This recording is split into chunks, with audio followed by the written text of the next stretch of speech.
今日はね、部屋いじりをまたやろうかなと思うんですけれども、いろいろやりたいことが溜まってたんですけど、まず、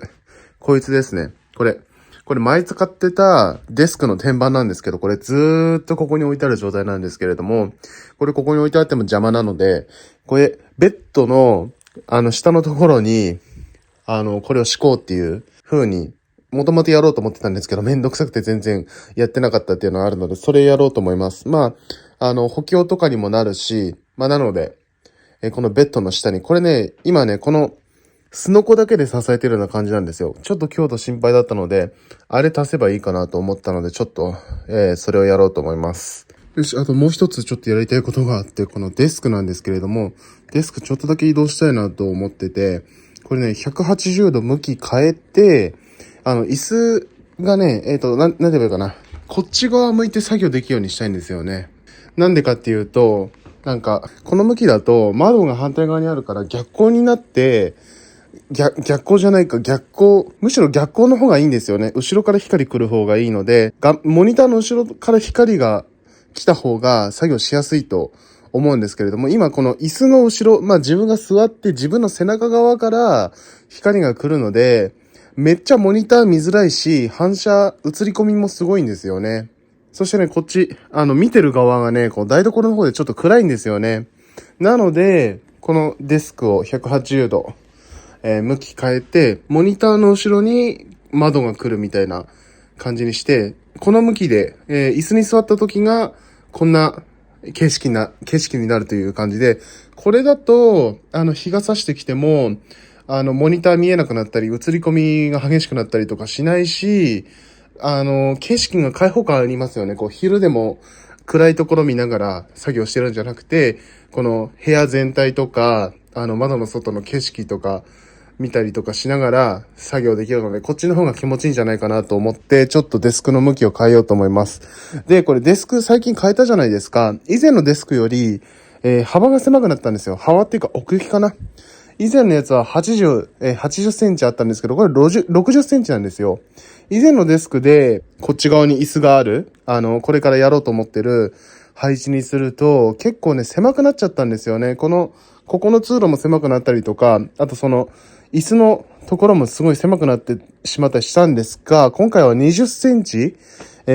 奥行きが短くなったっていうことで、多分そのレイアウトにしても結構余裕あるんじゃないかなと思ったんで、ちょっと変えたいと思います。で、今このチェストありますよね。片方はこんな感じで、足がついてるんですけど、もう片方はこれチェストの上に天板が乗っかってる感じになってるんですよね。で、これね、今回こっち側にもね、足つけちゃおうかなと思います。使ってなかった、前のデスクで使ってた足が、もう2本あるので、こっちにも足取り付けようかなと思います。なんでかっていうと、やっぱちょっと足元空間が狭いから、足元空間を最大限に広げたいっていうのと、やっぱりこれ乗っかってるだけっていうと、やっぱり地震とか来た時にちょっと不安だし、あと今回向き変えるっていう時にも、これね、デスク、180度向き変えちゃうと、この今ついてる足がこっち側に来ちゃうんですよね。そうすると、キャビネットこっち側にしないといけないんですけど、キャビネットはこっち側がいいんですよ。壁側がいいので、となると、デスクをこのままこう持ってきたらいいじゃないかって、平行に、回転させないで、こっち側に持ってきたらいいじゃないかっていうこともできるんですが、このデスクの上のこのモニターとか全部動かさないといけないのと、あとこれ、デスクの下にこれ配線をマネジメントするやつがついてるので、あれを移動したりしないといけなくなっちゃって、余計にデスクの下に穴開けなきゃいけなかったりとか、あれ撤去したりしなきゃいけないので、それめんどくさいので、こっち側にも足つけようかなと思います。これですね。ずっと使ってなかったので、物置に置いといたんですけれども、引っ張り出してきました。これを取り付けたいと思います。これね、天板に実は下穴が開いてるんですよ。この足も IKEA のやつで、なので互換性があって、これ、穴が、ネジ5つはまるんですけれども、ちゃんと下穴がデスクに開いてるので、取り付けは簡単だと思います。で、本当はこのグレーの部分の、この円盤みたいなのと支柱の部分、取り外しできるんですけれども、もうすごい固まっちゃって取り外せないんですよね。だからもうこのままいきます。本当はですね、これ円盤の部分だけデスクに取り付けたら残して、支柱だけ取り外して、一回かこうネジとか打ち込み直さなくても、移動するときとか、分解できるっていうのがいいポイントなんですけれども、なんかめちゃくちゃ力入れても取れないんですよね、これ。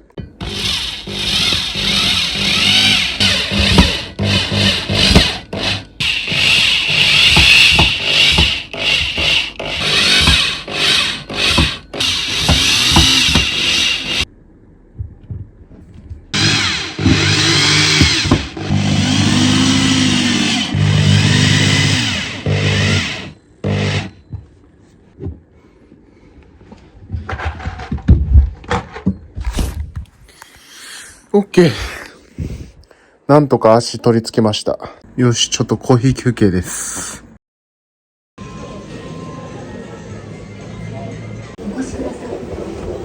はい。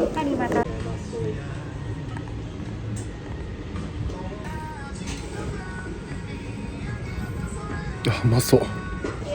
お疲れ様でした。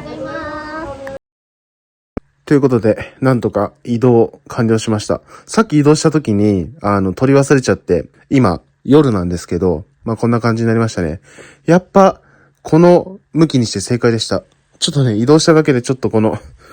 デスクの上が、荒れてますが、ちょっとこれ片付けないといけないんですけど、こんな感じで、このモニターの後ろ側に、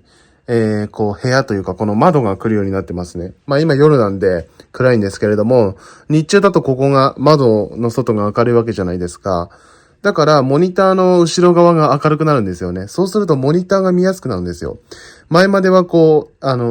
背後から、モニターの背後というか、モニターの画面に向かって光が来てたわけなので、めちゃくちゃこう、モニターが見づらかったんですけど、今回はね、まああまり光がね、強すぎるとそれはそれで見にくくなっちゃうんですけれども、ある程度モニターの後ろから光が来た方が見やすいんですよね。なので、まあ少し日中作業しましたが、作業もしやすくて、で、かつ開放感もあるっていうね。今までこう壁に向かって作業してたんですけれども、これモニターに向かって作業してても、この部屋の中とか窓の外とかが見えるので、前よりは開放感が出たかなっていう感じで、これは正解でしたね。まあでもデメリットとしては、やっぱりここの空間が狭くなっちゃうっていうのがありますよね。でも前のデスクより、このデスクね、奥行きが狭くなったので、まあその分、ここのスペースは取れるんですけれども、やっぱここちょっと狭めになっちゃうっていうのと、これね、デスクの後ろ側が見えちゃうので、この部屋側、このソファーとかある位置から見た時のこの見た目が悪くなっちゃうので、ちょっとインテリア的に馴染むようにここら辺の見た目を良くしていかないといけないなって思いますね。で、しかもデスクの裏側って配線とか結構ごちゃごちゃしがちで、まさにこれ今すごい配線が乱雑な感じになってると思うんですけれども、これねいろいろ配線とかし直してたんですが、ちょっとめんどくさくなって明日以降やろうと思ってね、このぐちゃぐちゃのまま放置してるんですけど、ここら辺もちゃんと整えないとこれね、部屋の真ん中から見える位置にあるので、ダサいので、ちょっといずれ、配線を綺麗にしたいと思います。このね、配線の画数、このね、配線を整理するラックというか、このデスクの下のところにつけるものをね、なんかラックみたいなのがついてると思うんですけれども、あそこに収まりきれなくて、ケーブルがこう垂れ下がってるんですよね。なので、あれね、なんか使ってないのもう一個あるので、それ、取り付けるのもありかなと思ってますので、今度、それやります。いや、今日は雨です。昨日までは晴れてたんだけど、昨日の、でも夕方あたりから雨降ってたかな。で、今日は完全に雨ですね。結構今日いつもより1時間ぐらい遅い時間なので、バス空いてるかと思ったんですけど、めちゃくちゃ混んでましたね。危な。ファミチキラスト1個というか、惣菜自体がラスト1個だった。奇跡的にゲットできたファミチキ。今日朝ごはん食べてないんですよね。ちょっと教室行く前にラウンジで朝ごはん食べてから行きます。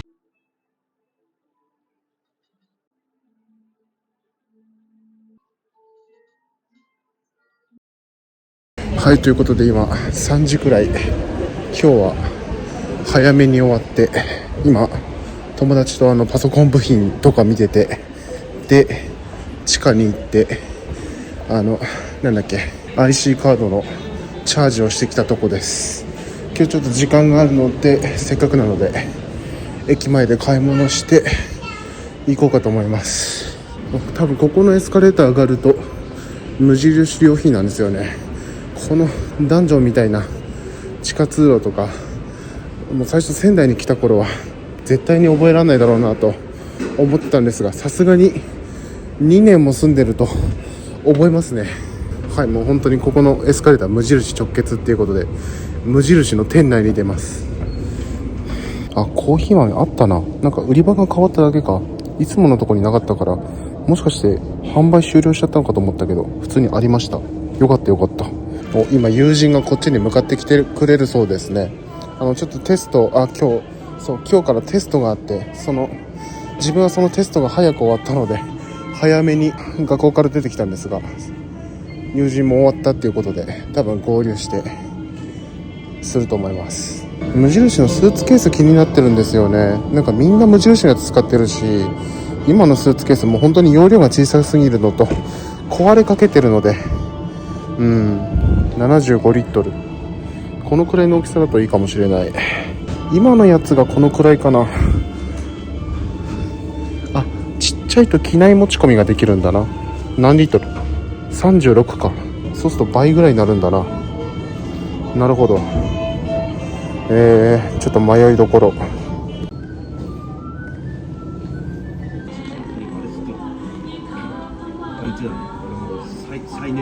いや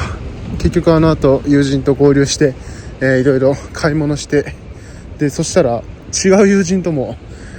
ばったり偶然に会って、なんかあそこのパルコ2の上にあったなんかハワイアン系のお店でロコモコを食べてきました。あそこめちゃくちゃ美味しかった。安いし、ちょっとあそこリピート確定ですね。また行きたい。ちょうどパルコ2のちょっと下の部分、出っ張ってるところの上の部分、あそこに入ってるんですけど、なんか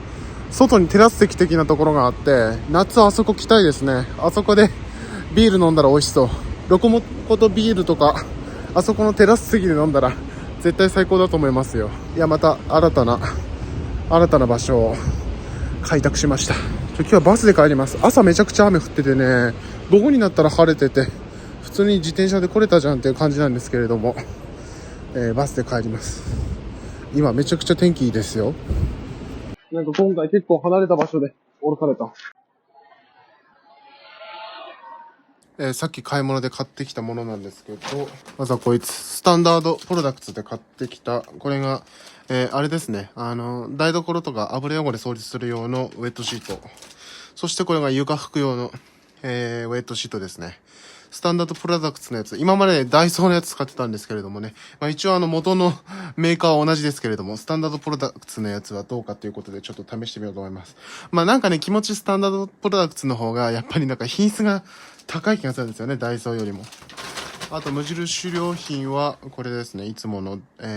乳液と、これなんだっけ、トイレ掃除するやつ、キャラメルティーラテとマサラチャイ。これ牛乳に混ぜていつも飲んでるやつ。コーヒーね、豆売ってなかったんですよ。粉しか売ってなくて、なんだろうな、なんだっけ、デカフェカフェインレスの豆は売ってたんですけれども、オリジナルブレンドの豆がやっぱり超人気なのか、売り切れてて粉を買ってきました。でもね、いつものサイズが2倍になった。いつも 200g の買ってくるんですけれども、400g のやつで、こっちの方がね、100円か200円ぐらいお得だった気がします。なんかお得用って書いてありますが、オリジナルブレンド、無印良品のこれ、間違いないのでおすすめです。はい、こんな感じですね。やっぱいい匂い。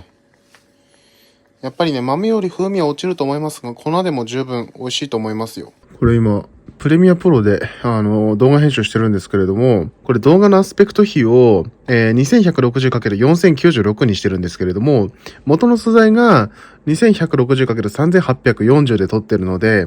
ちょっと横のところこれ、隙間が空いてるので、引き伸ばしたいんですよね。ズームしたいので、この調整レイヤー入れて、で、このスケールっていうところで、いじろうとしてるんですけれども、なぜかね、これ適用されないんですよね、ここに数字入れても。なぜか、ここの値、今170って入れましたけれども、170が、ここは170ってなってるんですけど、適用されないんですよね、このプレビューで。これがなぜかわからなくて、編集が全然進まないです。いや、とりあえずご飯食べに行こう。気温は5度ですね。あんま寒くは感じないです。はい、ということで今日は3月1日、毎月1日恒例ということで、丸亀製麺の釜揚げうどん半額。もう9時半なんですよね。閉店30分前。なんと、終わりだって、やっぱ9時半に閉まっちゃうんだ。残念。じゃあ仕方ないので、こちらも閉店30分前の欲紅丸で、なんか安くなってる惣菜でも買って帰ります。うわ、待って、今日神だ。めちゃくちゃ惣菜残ってるし、値引き率半端ない。さすがにこっちの方はないか。ひな祭りなんだ。3月3日ですよね、多分。そっか、今日なんか安いと思ったら123の1だ。めっちゃラッキー。いや、めっちゃ焦りましたね。レモンサワーの瓶のやつをセルフレジで一番最後に残しておいたんですよ。そのレモンサワーの瓶に入ったやつを。それがなんかカゴの端っこに入ってて、でそのカゴの端の部分が浮いてたんですよね。それ気づかないでカゴの反対側にある商品取ったら、カゴと一緒にその瓶のレモンサワーが床に落ちて、でやばい、割れたかなと思ったんですけど、奇跡的に割れてなかったっていう。店員にも心配されて、そしてなんか商品の棚の下に入っちゃったんですよ。商品の棚の下にそのレモンサワーの瓶が入っちゃって、店員さんが反対側から押してくれて、店員さんには申し訳なかったですが、割れなくてよかった。めっちゃ焦りましたね。さて、夕飯はこいつ。鶏皮を焼いただけのやつですね。鶏皮めっちゃうまいですね。なんか鶏皮苦手な人って多いですよね。もう自分、鶏皮ってめっちゃ好きで、鶏の普通の身の肉の部分より好きなんじゃないかっていうぐらい鶏皮大好物なんですけれども、なんか結構嫌ってる人多くて、鶏皮の部分だけ取り除いたりとかしてるので、それで結構スーパーとか行くと、この鶏皮だけ寄せ集めたやつが激安で売ってるんですよね。これ自分にとってはメリットしかないので、ありがたい。嫌いならどんどんくれっていう感じです。オッケー。調整レイヤーにスケール適用できましたね。ここから直接やるんじゃなくて、この下のエフェクトっていうところからトランスフォームって調べて、で、このトランスフォームっていうやつをこっちに持ってこないといけないんだ。で、こっちにもね、スケールってあるんですけれども、どれだけかな？上の方か？これね、モーションっていうところのスケールだとダメみたい。だからこのトランスフォームっていうのを追加して、で、このトランスフォームの中にあるスケールをいじるとできました。OK。これでやっと編集が進められる。